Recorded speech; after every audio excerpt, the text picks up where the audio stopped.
Hi. I was contemplating the feeling of writing with a broad nib or a medium nib across good quality paper. And if the nib is formed properly, the tip, if it's curved at the edges with a little flat area for the ink to sort of come out and then for the tip to skate across, then the enjoyment of writing in that situation, feeling that tip skate across the page, is a lot like the enjoyment of ice skating. For those of you who have ice skated and enjoyed that feeling of just gliding effortlessly over the ice, and sometimes you don't know whether you're going to twirl a little this way. If you do a circle, you feel those slight G forces. You don't have to go crazy to feel any of that. And as you get used to it, as the weeks and months, years pass that you're skating, your brain automatically performs the micro adjustments needed to keep you upright, and you're able to focus more and more on just the artistic feeling, the line you're making across the ice. Enjoy the feeling of just those forces that are so unlike your normal walking experience you feel all throughout your body. So same way with writing. Sometimes you don't know exactly what you'll write about. Other times you do. You sit down with an intention.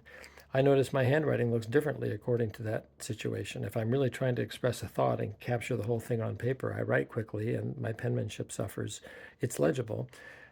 Sometimes there's this slowing down and purposefully forming the letters in a more meditative way. And in that case, I could really be writing about almost anything.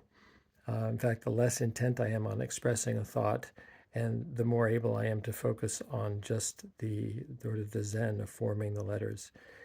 Anyway, these are some of the things that when a nib skates across the page, and I notice this on only three or four of the nibs on the, say, 30 pens I own.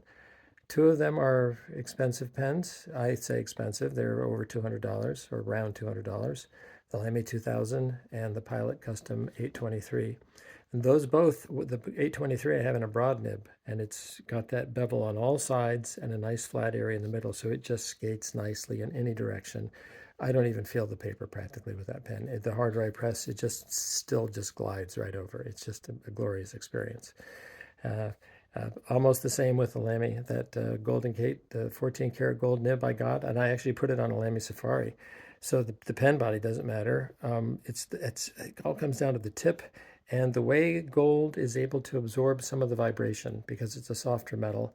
It acts a little bit like a shock absorber and removes some of the rough signal you otherwise might be getting from the nib.